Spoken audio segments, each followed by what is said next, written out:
Breaking news. Tirupati Bakarapet police station దగ్గర కూడా మంచు మనోజ్ నిన్న రాత్రి 11 గంటల నుంచి 1 గంట వరకు కూడా పోలీస్ స్టేషన్ మెట్ల దగ్గర బైఠాయించిన విషయం మనందరికీ తెలిసిందే.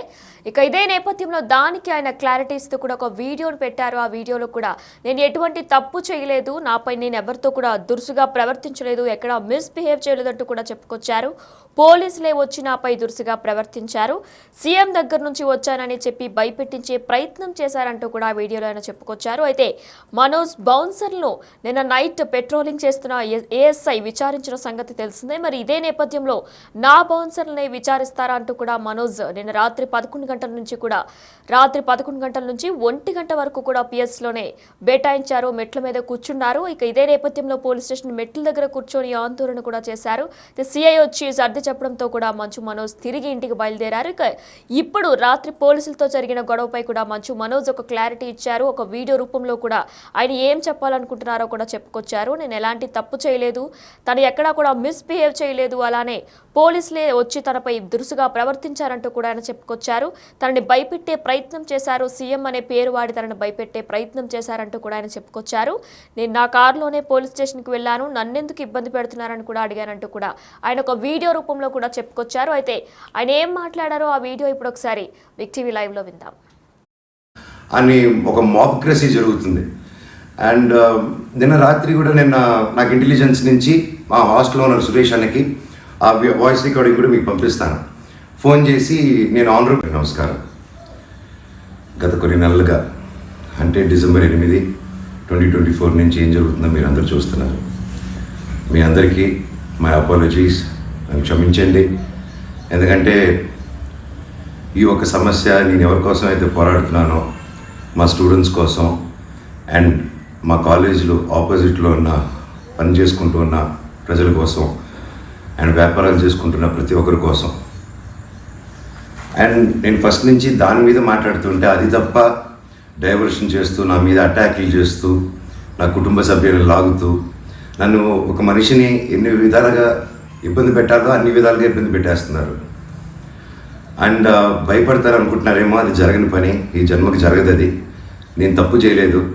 నా మీద, నా భార్య మీద దాదాపు 32 కేసులు వరకు వేశారు. 32 కేసులు ఢిల్లీ నుంచి వాళ్ళ మనుషులతో, తిరుపతి నుంచి, హైదరాబాద్ నుంచి, ఎన్ని కోర్టులు ఉంటే అన్ని కోర్టుల నుంచి, ఎన్ని కలెక్టర్ ఆఫీసులు ఉంటే అన్ని కలెక్టర్ ఆఫీసుల నుంచి, అండ్ అన్ని బోగస్ కేసులే. అండ్ అన్నింటికి నాది ఒకటే రిప్లై, ఎందుకంటే నిజానికి ఒకే వర్షన్ ఉంటుంది, అబద్ధానికి అన్ని వర్షన్స్ ఉంటాయి. క్లుప్తంగా ఈ మధ్య జరిగింది. నేను ఫస్ట్ ఏం చెప్తున్నాను, వీళ్ళు బౌన్సర్స్ చేసుకొని మా వాళ్ళందరినీ కొడుతున్నారు, అక్కడ ఊరు వాళ్ళందరినీ కొడుతున్నారు, స్టూడెంట్స్ని కొడుతున్నారు అని నేను చెప్తూనే వస్తున్నాను. అలా చెప్తుండగా నేను రాయచోటికి ఒక ఫంక్షన్కి వెళ్ళినప్పుడు ఆ ఫంక్షన్లో ఇక్కడ ఉన్న వాళ్ళందరూ వచ్చి ఒక వ్యక్తి రాకుండా ఇక్కడ వ్యాపారం చేసుకుంటుంటే ఆయన స్టోర్లో దూరి వస్తువులన్నీ ధ్వంసం చేసి కొట్టేసి అక్కడ ఉన్న స్టూడెంట్స్ని కొట్టి అద్దలన్నీ పగలగొట్టి ఆ వీడియోస్ అన్నీ వచ్చాయి బయటికి. ఇంకా చాలా వీడియోస్ ఉన్నాయి. అన్నీ నేను చంద్రగిరి సిఐ గారికి ప్రతి ఒక్కరికి ట్రాన్స్ఫర్ చేయడం జరిగింది. ఓనర్ ఇంకా కనిపించలేదు, ఆయన ఏమయ్యాడు, ఎవరు దీంట్లో ఉన్నారో తెలియదు. కాకపోతే వచ్చి కంప్లైంట్ అది చూసిన వాళ్ళు వచ్చి కంప్లైంట్ ఇస్తున్నా కంప్లైంట్ తీసుకోలేని పరిస్థితి. కంప్లైంట్ రాసిస్తే కంప్లైంట్ బాగాలేదు, ఇది బాగాలేదు, సో ఇంకోటి రాసుకోరండి. ఒక 3 రోజుల తర్వాత కాదండి చెప్తున్నది కంప్లైంట్ అంటే ఇంక 3 రోజులు అయిపోయింది కదా, ఇంకెందుకు అంటే ఇన్ని రోజులు నేను కొట్లాడుతున్నారని చెప్తూ పోరాటం జరిగే మధ్యలోనే ఇలా వచ్చి అటాక్ చేసుకుని ఎవడేం చేయలేరు ఇక్కడ అని ఒక మాబ్క్రసీ జరుగుతుంది. అండ్ నిన్న రాత్రి కూడా నాకు ఇంటెలిజెన్స్ నుంచి మా హాస్టల్ ఓనర్ సురేష్ అన్నకి ఆ వాయిస్ రికార్డింగ్ కూడా మీకు పంపిస్తాను. ఫోన్ చేసి నేను ఆనరబుల్ సీఎం గారి దగ్గర బందోబస్తులో ఉన్నాను, మనోజ్ గారు అక్కడికి వచ్చారా, ఎందుకు వచ్చారు, మీ హాస్టల్ దగ్గరికి వచ్చారా, ఎఫ్ఐ రెస్టారెంట్ దగ్గరికి వచ్చారా, ఏదైనా ప్రోగ్రామ్ చేశారా. నేను ఆ సార్కి చెప్పాను, సార్ ఇఫ్ ఎనీథింగ్ నన్ను అడగండి. నేను ఆ సార్తో ముందు కూడా మాట్లాడాను, మీరు వాళ్ళని ఇబ్బంది పెట్టకండి, ఎనీథింగ్ ఎనీ టైం నాకు ఫోన్ చేయండి అన్నాను. పైగా నిన్న మధ్యాహ్నం 3-4 అలా జరిగింది ఆ ఫోన్ రావడం, నేను ఆ సార్తో మాట్లాడడం. మళ్ళీ నిన్న రాత్రి నేను ఇక్కడ తెలిసిన వాళ్ళ రిసార్ట్లో ఉంటే ఇప్పుడు దాదాపు ఒక 15-20 ఇల్లు ఉంటాయి ఇక్కడ. వాటి మధ్యలో అన్నీ దాటుకుంటూ సైరన్ వేసుకుంటూ 10:30కి వచ్చి నేను నా నెక్స్ట్ ఫిల్మ్ డైరెక్టరు నా సిబ్బంది అందరూ కూర్చొని మేము అప్పుడే డిన్నర్ కూర్చొని తిందామని కూర్చున్నప్పుడు సరే అని వచ్చారు. సరే ఏంటంటే అందరూ కంగారు పడి వెళ్ళారు. ఏంటి సార్ అంటే, మీరంతా ఇక్కడ ఏం చేస్తున్నారు, నేను సీఎం గారి దగ్గర నుంచి వస్తున్నాను, ఆనరబుల్ సీఎం గారి దగ్గర నుంచి వస్తున్నాను, నీ పేరేంటి, నీ పేరేంటి, ఏ ఊరు, అసలు ఇక్కడ ఎందుకు ఉంటున్నారు మీరు అని రాత్రి 10:30కి ఒక ఎస్ఐ గారు, కానిస్టేబుల్ గారు. అండ్ నేను వెంటనే దిగాను కిందకి. సార్ ఏంటి సార్ సీఎం గారు దగ్గర నుంచి వచ్చారని చెప్తున్నారు, what did we do mistake sir, ఒకసారి నాకు చెప్పండి ఎవరు అప్రోచ్ అయ్యారో, నేను వచ్చి కలుస్తాను సార్ అని చెప్పాను. లేదు సీఎం గారు లేదు, నేను ఆయన బందోబస్తు ఫినిష్ చేసుకుని వచ్చాను అని చెప్పి ఆయన మాట మార్చారు. ఓకే సార్, అంటే మేము దాదాపు ఒక 10-15 మంది ఉన్నామండి ఇక్కడ రిసార్ట్లో, ఒక 3 ఇళ్ళు తీసుకుని ఉన్నాం. అండ్ అందరూ చూస్తున్నారు, అన్ని రికార్డింగ్స్ అన్నీ చేస్తున్నాం మేము జరిగిందంతా.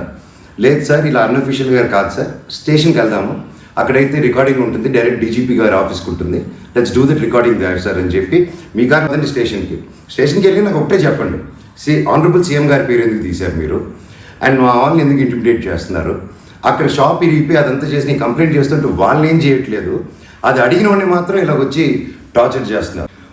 భయానికంటే ప్రేమ గొప్పదండి, అది నేను నమ్ముతాను. అండ్ నేను మళ్ళీ చెప్తాను, జరిగింది ఇది. అండ్ నేను అక్కడికి వెళ్ళిన తర్వాత పోలీస్ స్టేషన్కి నేను నా కారులో ఎక్కి స్టేషన్కి వెళ్ళాను. వెనకెళ్ళి ఎస్ఐ గారు వస్తున్నారు. స్టేషన్ లోపల ఆగి వెళ్ళిన తర్వాత ఎస్ఐ గారు 500 మీటర్ల దూరంలో ఆగారు. ఆగిన తర్వాత మా వాళ్ళు వెళ్ళి సార్ వెయిట్ చేస్తున్నారు, 2 ఎందుకు వస్తానని కారు తీసి ఆయన వెళ్ళిపోయాడు, ఆయన కానిస్టేబుల్ గారు.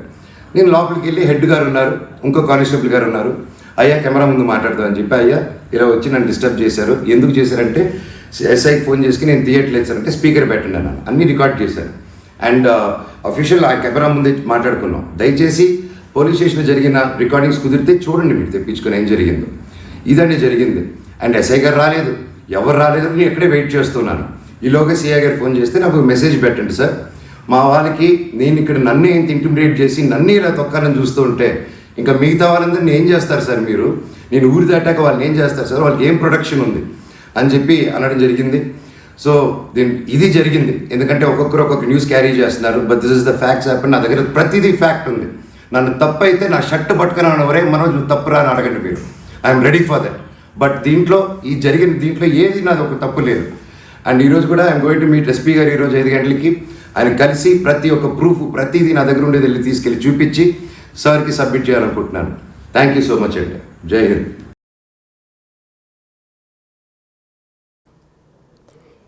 తిరుపతి బగారాపాడ్ దగ్గరలో రిసార్ట్స్లోని మనోజ్ బస్ చేశారు. ఇక ఇదే నేపథ్యంలో మనోజ్ బౌన్సర్లను పెట్రోలింగ్కు వెళ్లిన ఏఎస్ఐ విచారించారు. ఈ నేపథ్యంలోనే నా బౌన్సర్లనే విచారిస్తారా అంటూ కూడా మనోజ్ నిన్న రాత్రి 11 గంటల నుంచి కూడా 1 గంట వరకు పిఎస్లో మెట్ల మీద కూర్చున్నారు. ప్రజెంట్ ఆ విజువల్స్ కూడా మనం చూస్తున్నాం. పోలీస్ స్టేషన్ మెట్ల దగ్గరే కూర్చొని ఆందోళన చేపట్టారు. సిఐ వచ్చి సర్ది చెప్పడంతో కూడా ఆయన తిరిగి ఇంటికి వెళ్ళిపోయారు. ఇక ఈ నేపథ్యంలోనే రాత్రి పోలీసులతో జరిగిన గొడవపై కూడా మంచు మనోజ్ క్లారిటీ ఇచ్చారు. ఒక వీడియో రూపంలో కూడా ఆయన క్లారిటీ ఇచ్చారు.